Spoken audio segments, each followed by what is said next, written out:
What's good, bro? I just wanted to talk to you about being alone. It's been on my heart for a little bit, and I know it's something that you've probably thought about too.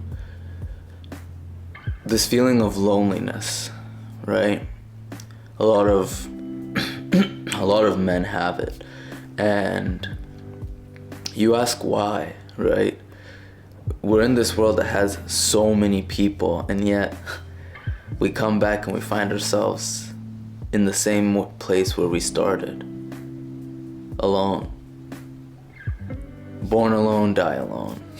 When you come into this world, you don't have anybody. When you leave, you don't have anybody. And in the middle, sometimes you don't have anybody. And so instead of thinking this is not the way it should be, just look at it for what it is. I was listening to this book called Psycho-Cybernetics, and in the book the author talks about how you don't have to always react to everything. You don't always have to put a meaning and a label that's negative or positive to a situation. You can look at the situation and you can think, I'm not gonna react in the way that I always would. Think about it like this, bro. You can have a room, and you can have in this room a phone that's ringing, right? Like, let's say imagine yourself in this room, this old 1970s style room, and you're in the living room of your house, and you're sitting on the couch, laying back, reading the newspaper, and the phone rings, and your first instinct is to get up and to go to the phone. You don't have to pick up the phone though, do you? Have you ever thought about how sometimes our reactions to situations is actually what makes it much worse than the situation itself? That maybe it's not the situation that's so bad, but how we're perceiving it. And so when the phone rings, and the thing that used to make you angry, the thing that used to get you anxious, the thing that used to get you uptight, it happens. Think about that. Think about how you don't have to pick up the phone. Think about how you have two possible reactions, or even more than two, an unlimited amount of reactions that you can choose from. You can choose peace, bro. You can choose happiness. And so when the phone rings and tells you that you're lonely, you can choose not to react the way you usually would. You can instead choose just like, bro, why don't you choose to be grateful? Grateful that because you're alone, you know what it feels like to be alone. And when you're happy and when you're with people, you can appreciate that even more. I had this one friend who was telling me that he got into a car accident. He was telling me that he had just stopped at a light, and out of nowhere, somebody comes and just, boom, rams him in the back. And he's like, what the fuck? Gets out of the car, talks with the guy. He's angry, he's not happy. His car just got hit. Until the police come, they resolve the whole thing. He goes home, and then he said that the next day he came outside, he looked at his car, and he was like, God damn, it's messed up. And then the day after that, he came and he looked at us and he's like, damn, this car, bro. This dude really had the nerve to just pummel my car like that. That's crazy. And I was sitting with him and he was telling me, like, I was upset for at least 2 days about this car. And, after that I got over it, but like, that was 2 days.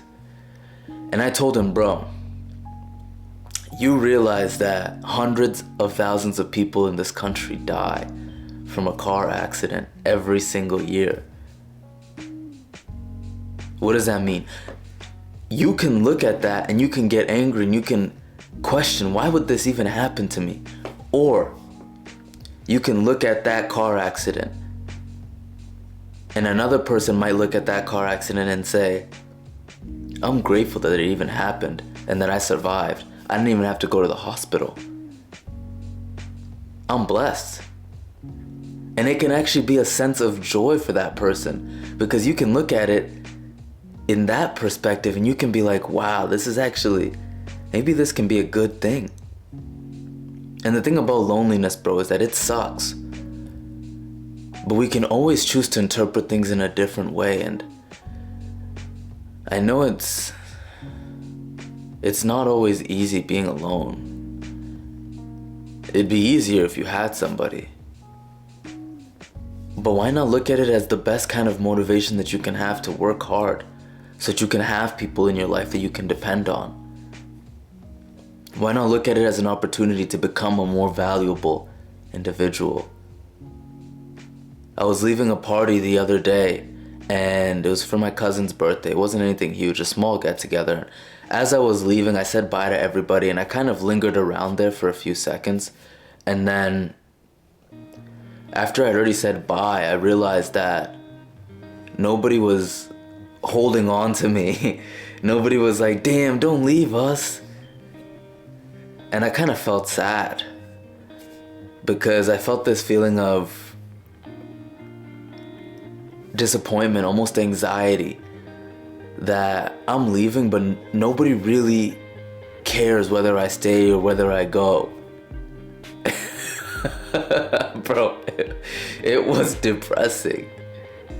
But then I realized, okay, well, I can look at it and I can be depressed by it. Or I can look at it and I can say, you know what? I just need to work on myself. I need to work on my character. I need to work on my personality. I need to work on the person that I am. Because if I love being around myself, if I can't get enough of myself, if I offer so much value to myself, if I offer so much love to myself, so much respect, then other people will see it, they will sense it, and they will feel that need to be around you. So whenever you feel this way, bro, just look at it like this. It's an opportunity to just make yourself better. That's how I look at everything now. I look at everything like, yo, this is actually just a chance for me to make myself a better person. Any kind of bad thing that happens, I look at it and I say, well, bruh, let me take it and make something of me. And you can do it too. So it's not entirely your fault that you're alone, bro, and it sucks, but you can always make something of it by changing how you interpret the situation. Try that. Let me know how it goes. Leave a comment, leave a like, and we'll talk soon, bro. Peace.